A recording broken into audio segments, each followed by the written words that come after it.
Hello everybody, today we're gonna see how to change your email into your LinkedIn account using mobile application.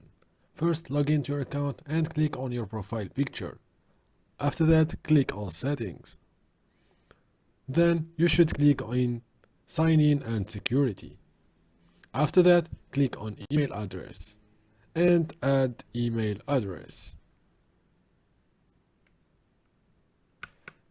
Now you should enter the new email address and confirm your LinkedIn password.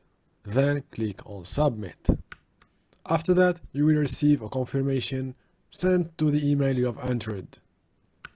You must verify the new email by clicking on this link. Re-log into your account.